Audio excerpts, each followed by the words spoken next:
Good afternoon to everyone from Istanbul. We are having another Spark session and we're greeting you. Herkese İstanbul'dan iyi öğleden sonralar. Başka bir Spark oturumunda birlikteyiz. Hepinize en iyi dileklerimi sunuyorum. Belki zaten biliyorsunuz Avrupa Birliği uluslararası müdahalede Suriye krizinde en büyük donör ve bu amaçla insani ve kalkınma ile ilgili yardımlar için ayrılmış olan büyük bir bütçe var ve bu çatışmanın başladığı günden bu yana 2011'den bu yana bu donörlük görevini sürdürüyor. Türkiye'deki Avrupa Birliği Delegasyonu'nun başı olan Sayın Christian Berger'le birlikteyiz bugün ve kendisi bize Avrupa Birliği'nin katkılarından bahsedecek. Özellikle eğitim alanına yaptığı katkıları ele alacak. Kendisi 20 dakika süreyle konuşacak. Bunun sonrasında 20 dakikalık bir soru-cevap oturumu gerçekleştireceğiz. Bugünkü oturum aslında bizim Spark proje programları için bir kapanış oturumu olacak, Türkiye programları için. Bu projede yine AB tarafından fonlanmıştır.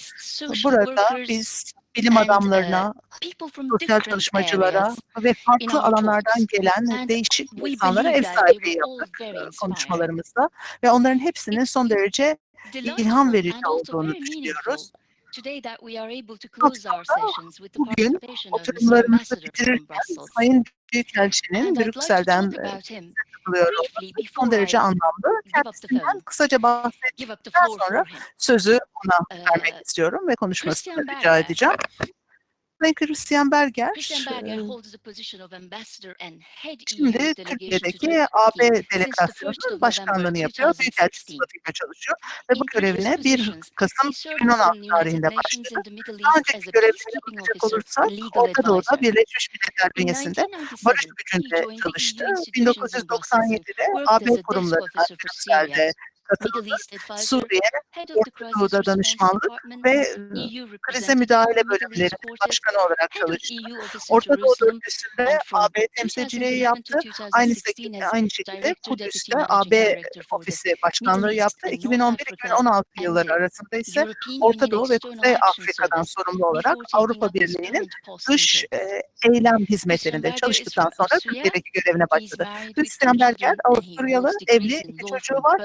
Üniversite olarak da Viyana ve Londra üniversitelerinden hukuk derecelerine sahip. Benim için bugün Sayın Berger'e sözü vermek büyük bir mutluluk. Buyurun Sayın Berger. Çok teşekkürler. Bu güzel sunum için ve başlangıç için çok teşekkür ederim. Aynı şekilde bunu organize ettiğiniz için de teşekkür ederim.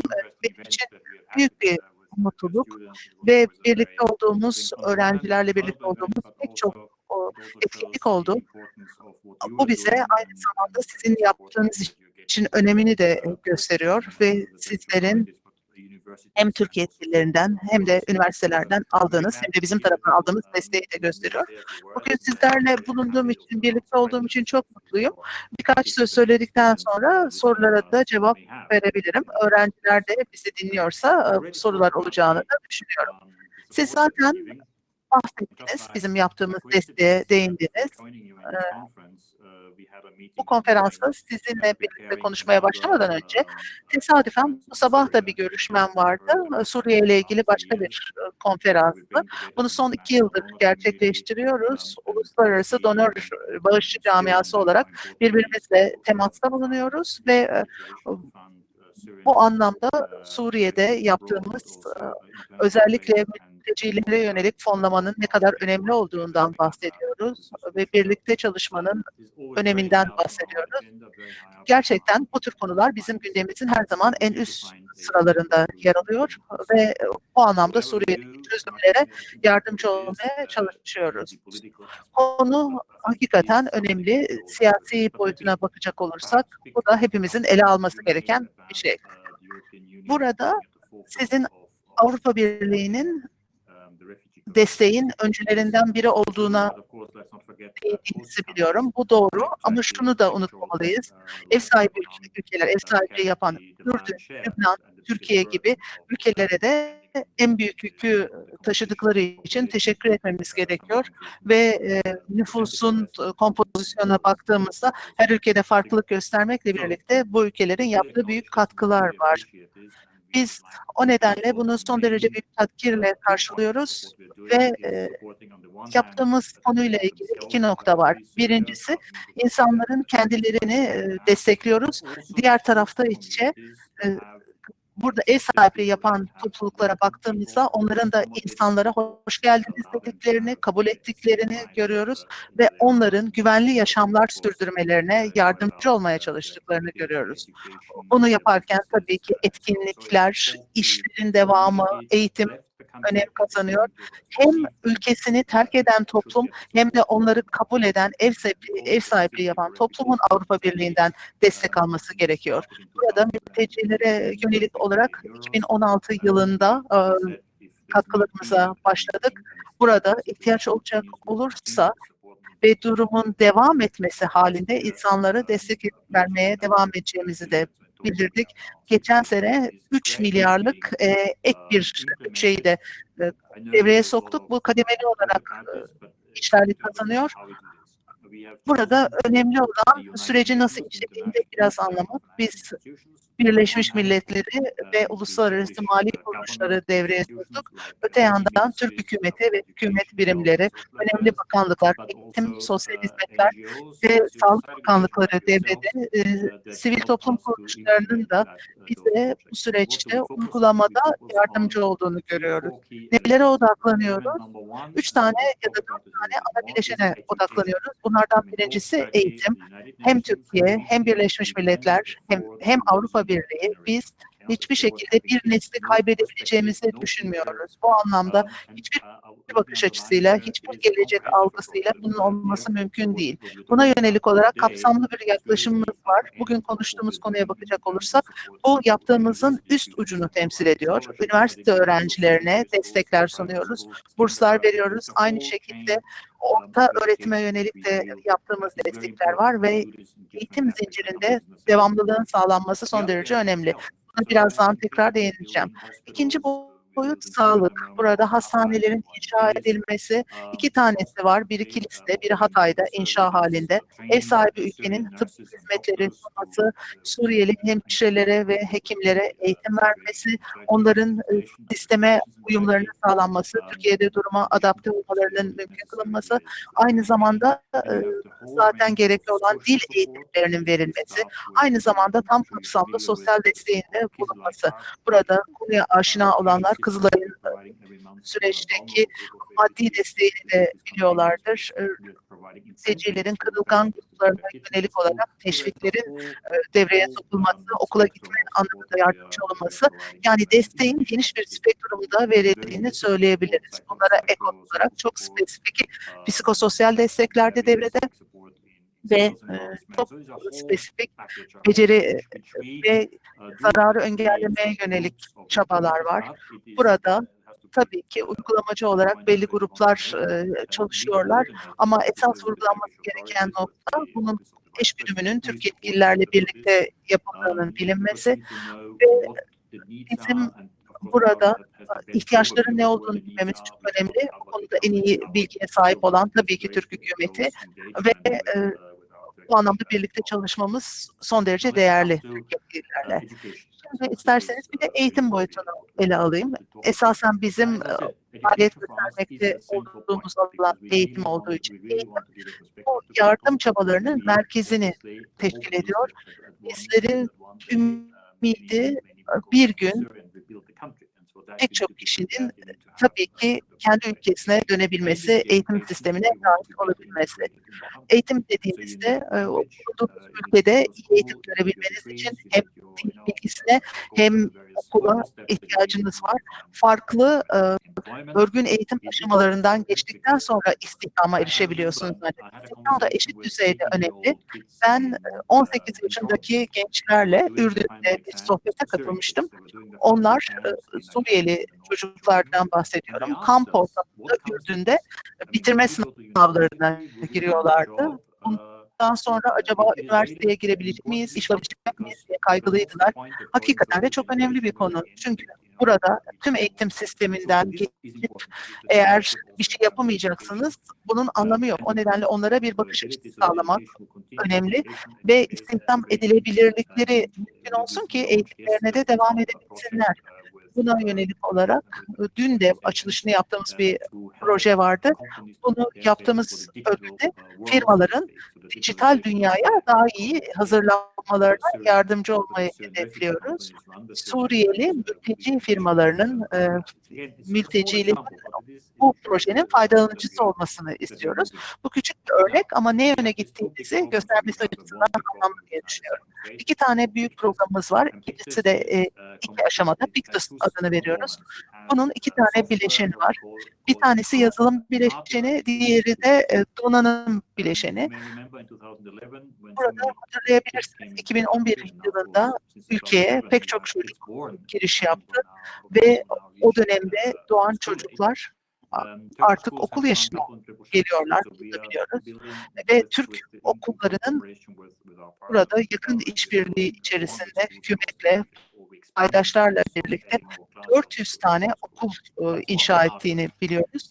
Ve bunlardan büyük bir çalışma. İkincisi yazılım konusunda yaptıklarımız. Dil eğitimi, öğretmen eğitimi, ortak sınıfların yapılandırılması, okula ulaşımın sağlanması ve bu da tabii ki yardımcı olacak diye düşünüyoruz.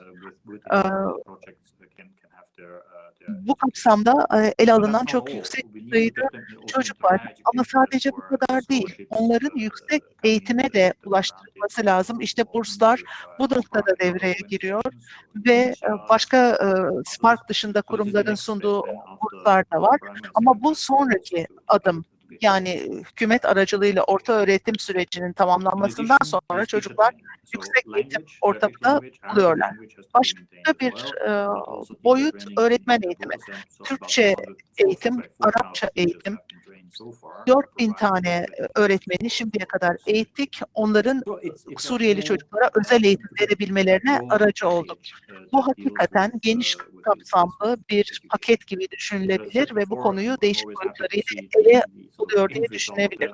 Daha önce de söylediğim gibi geçen sene Hatay'da mezuniyet törenine katılmıştım ve gerçekten de çok güzel bir etkinlikti. Sadece güzel olması önemli değil, etkinliği göstermesi önemli bu türden süreçlerin. İnsanların yollarına devam edebildikleri, hayatlarının bir sonraki aşamasına geçebildiklerini görmek güzeldi. O nedenle ben bunun entegre, iç içe geçmiş bir yol olduğunu görmek istiyorum yapabilirlik açısından. Aynı zamanda istihdam edilebilirlik açısından. Aynı zamanda biz startup firmalarına da destek vermek istiyoruz. Burada da girişimciliği destekliyoruz. Özellikle kadın girişimciliğine çok değer veriyoruz. Ve Sosyal Hizmetler Bakanlığı ile birlikte farklı dahil olduğumuz projelerde insanların ayaklarına yere basabilmelerini, yaşamlarını sürdürebilmelerini, kendilerine ve ailelerine iş bulabilmelerini destekliyoruz. Belki bitirirken birkaç şey daha yeni süreçler var. Tabii ki bunlar sadece korona nedeniyle devreye gelmedi. Uzaktan öğrenme ya da karışık öğrenme dediğimiz süreçler daha önceden de çevrim içi sınıflar aracılığıyla devredeydi. Ama korona bu süreçleri hızlandırdı. Ekim ayında ümit ediyorum insanlar tekrardan yüz yüze buluşma fırsatı bulacaklar. Çünkü eğitim sadece kitap okumak ya da sınavlara girmekten ibaret değil. Profesörlerinizle üniversite ortamında birlikte olabilmek, yüz yüze görüşebilmek de öğrenciler açısından son derece önemli.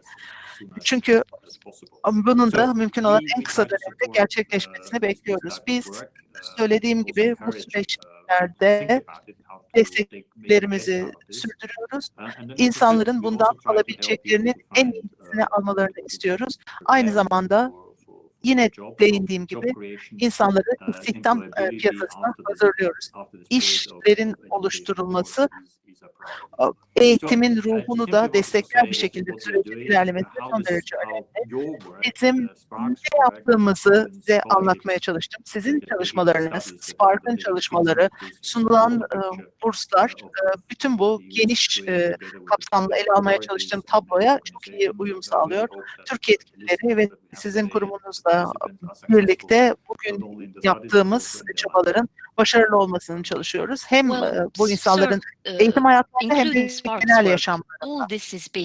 Evet, Spark'ın çabaları da dahil olmak üzere bütün Avrupa Birliği fonlarının mevcudiyeti sayesinde you mentioned that COVID-19 and the employment bits at the end of your speech. So our first question is about actually COVID-19. So let me go ahead and ask one of our students' questions to you, which happens to be, will the COVID-19 pandemic affect EU support? Pandemisi AB desteğini etkileyecek mi diye soruyor öğrenci. Yes. Eğitim alanında sorulduğunu düşünüyorum bu sorunun. Tamam. COVID-19 bize bazı şeyleri gösterdi. Bunlardan birincisi bizim yapılarımızı, ekonomilerimizi, toplumlarımızı daha dirençli hale getirmemiz gereği, geleceğe daha hazırlıklı olmamız gerekiyor. Tabii ki COVID-19 sürecinde biz daha iyi hazırlık yapmamız gerektiğini öğrendik. Hem eğitim alanında hem araştırma ve bilim alanında. Böylelikle bu türden salgınlarla ileride daha iyi başa çıkabilelim diye. Bize bir anlamda COVID-19 bazı çabalarımızın katalizör oldu diye düşünebiliriz. Burada daha iyi eşgüdüm, daha iyi işbirliği gerektiğini gördük. Kurumlar arasında, sivil toplum kuruluşları arasında, devlet yapıları arasında ve bu işbirliği bundan bir arada çıkma gerekliliğiyle birlikte daha da belirgin olarak gündemimize girdi. Burada pozitif ve olumlu yanlarından bahsetmemiz gerekiyor ama çıkarmamız gereken dersler de var bu aşamada bu salgından ki gelecekte süreçlerde another question about again higher education. Yine you continue to provide support for Syrian students in the coming years? Öğrencilere gelecek yıllarda da desteğimizi devam ettirecek misiniz? Bütçe ve kararlarla ilgili o nedenle cevap verilmesi zor bir soru. Söyleyebileceğim tek şey biz görüş birliğine vardık. Türkiye'de programlarımızın devamı için eğitimin önemli bir bileşen olduğu konusunda hemfikiriz. Operasyonel bakış açısıyla bunun bizim için bir bileşen olduğunu biliyoruz. Spark mesela devam eden bu bahsettiğim 2 milyon projesiyle geleceğe yönelik olarak çabalarına devam edecek. En azından 2 yıl süreyle. Bir şeyler daha eklenebilir. Ve bizim Türkiye'de verdiğimiz destek açısından açıklayıcı olabilir. Erasmus programını açtık öğrencilere. Suriyeli öğrenciler de Erasmus'a başvurabilecekler. Ve bu Erasmus programı sayesinde belli bir süre Avrupa'daki üniversitelerde geçirme fırsatları olabilecek. Erasmus Plus'a dönüştü bu arada. Yani burada sadece üniversite eğitimi için giden öğrenciler değil, gençler genel olarak becerilerini artırmak istiyorlarsa, öğrenmek istedikleri bir iş kolu varsa, burada bununla bağlantılı paydaş gruplar bünyesinde eğitim alma fırsatları olacak. Avrupa'da geniş kapsamlı kurum bu Erasmus Plus projesiyle iş anlamında da destek olabilecek. Bunlara ek olarak üye ülkeleri teşvik ediyoruz ki burada bu iki yönlü bir program olsun ve burada sadece komisyon değil, üye ülkeler de devrede olsun. Covid ile birlikte buna Team Europe adında yeni bir isim de verdik. Bu sadece üye ülkeler değil, yine Avrupa Birliği kurumlarını da devreye getiriyor. Bu sayede biz eğitimin devamından emin olmak istiyoruz çünkü. Mr. Ambassador, I have another question again in the field of education. eğitim alanında olacak. One of our students is asking, online education is now mandatory, and some students don't have the necessary IT equipment.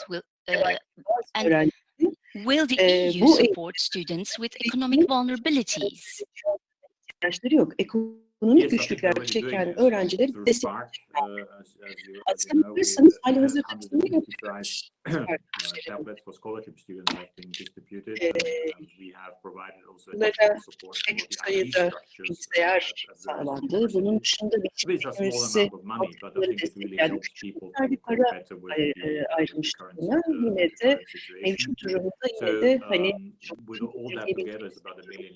tüm bunları How değerlendirdiğimiz many zaman tablets bir you can buy for that money, but hani certainly alabilecek it's an sayısı effort. sınırlıdır. Yine de I'm sure burada if bir more is çaba needed, olduğunu then we söylemem can follow lazım up ve and eminim ki see eğer daha the fazla adjustments ihtiyaç need to be done. olursa biz By the bu way, konuda neler yapılabilir? just Bazı to tell ayarlamalar you, yapabiliriz diye students are not the düşünüyorum. only ones Şunu da who are in this söyleyeyim. situation. Öğrenciler In aslına my own bakarsanız office, bu durumda when we have olan to send people kişiler değil. home, Yani benim kendi because of the konumda corona crisis, we bile have to make sure that we can korona link up and krizinden stay dolayı connected. herkes So I evden think it's a much çalıştığı broader için issue than just bağlantı university, but of course universities in konusunda particular zorluk important çekiyor because many of these çalışanlarımız. courses Ama tabii ki are now eğitim alanında bu online. daha da önemli. Şu anda pek çok ders And need to be çevrimiçi followed olarak online. I mean, I veriliyor see this with my ve own son, muhakkak who çevrimiçi is takip at edilmesi university gerekiyor. Ve all his courses right üniversitelerin now online. So we fully understand ve diğer eğitim kurumlarının tamamen çevrim içi eğitim vermeye çalıştığını anlıyoruz ve farkındayız söylediğiniz. Necessary equipment. Exactly, it's necessary now. Evet, gerekli ekipmanın sağlanması bu anlamda önemli. Mr. Berger, now we have received a few questions about employment, and the first one comes as we mentioned before, the EU is providing education support for Syrian students. In Turkey, will the EU also help graduates to find work? Bu eğitim kurumlarından mezunların iş konusunda yardımcı olacak. Dediğim gibi hani bu öğrencilere bir bakış açısı kazandırmalıyız ama bu kâr olmamalı. Yani hani sadece diploma almak kâr olmayacak tabii. Tabii aynı zamanda bu kişi yerleştirme içinde istihdam edilebilirliği arttırması için ki o küçük ve orta ölçekli işletmeler aslına bakarsanız istihdam edilebilirliği en çok önemli aynı Türkiye için de geçerli ve hem istihdam edilebilirlik hem de alandaki diğer işletmeler konusunda ticaret odalarıyla çalışıyoruz, farklı şemsiye örgütlerle çalışıyoruz. Bakanlığıyla çalışıyoruz. Tabii ki şu insanları zorlayamazsınız ama böyle bir ortam yaratırsınız. Böylece kişilerin hem işleri bulmaları kolaylaşır hem olacak becerileri geliştirilir hem de insanların genç mezunları olacak artırılabilir. Bunun dışında Suriyeli iş insanları var. Onları da yine biz diyoruz. Suriyeli iş alımlarında. Suriyeli doktorlar ve hemşirelerle ilgili daha önce bir eğitim programı yapmıştık. Kişilerin ülke meselesi konusunda neredeyse Ankara'da bu eğitimler onların tamamı en azından istihdamlarını artırmak için işe yarayacaktır diye düşünüyorum. Onun dışında yetkililerle görüşmenin sonucunda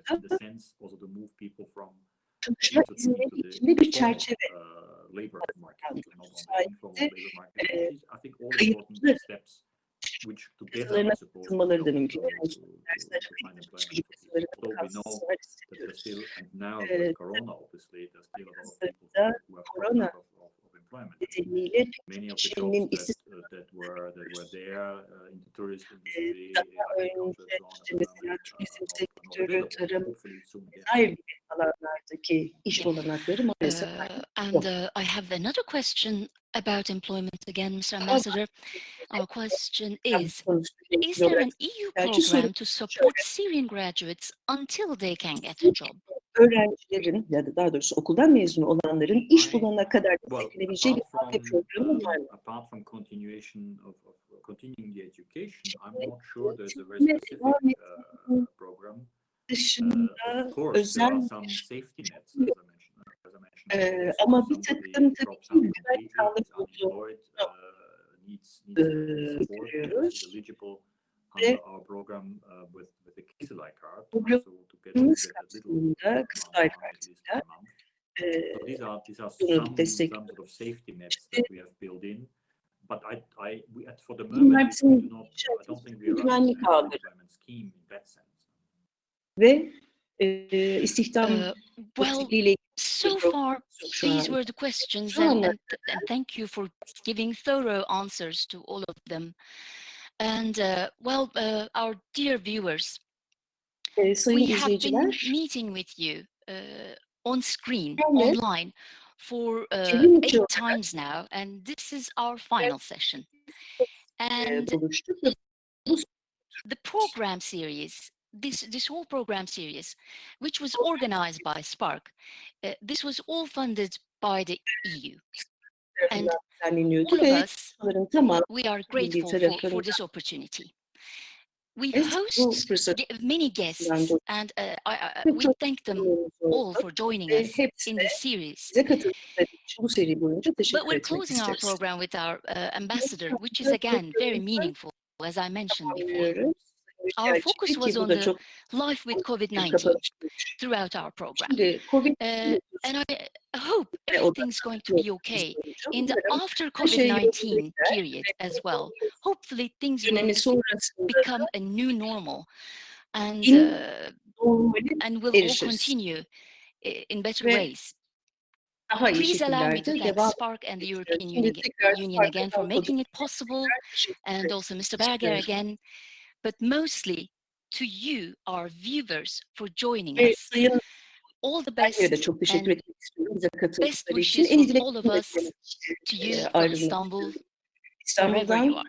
Thank you. neredeyseniz en iyi Let me dileklerimizi thank you as size well for gönderiyoruz. the Ben de opportunity, size for çok the teşekkür invitation, etmek and wish you istiyorum. all the best Hem in your bu fırsatı endeavors. sağladığınız için Your hem de viewers bu as well, as davet I said için. before, I really hope that İzleyicilerimiz daha education önce goes belirttiğim well üzere in Greece, and they can work on their dreams and umarım fulfill their iyi bir dreams. şekilde eğitimlerine devam ederler Hopefully ve indeed diplomalarını from alırlar education ve also in employment, which I think was one of the ardından da iş themes gücü of our piyasalarına discussion today. So all the katılırlar. best, good luck, İlk tartışmamızın konularından biri buydu. and thank you Evet, for en iyi the invitation dileklerimi to tekrar speak. sizlerle paylaşmak istiyorum. Teşekkür ederim Thank bana you. konuşma fırsatı. Teşekkürler.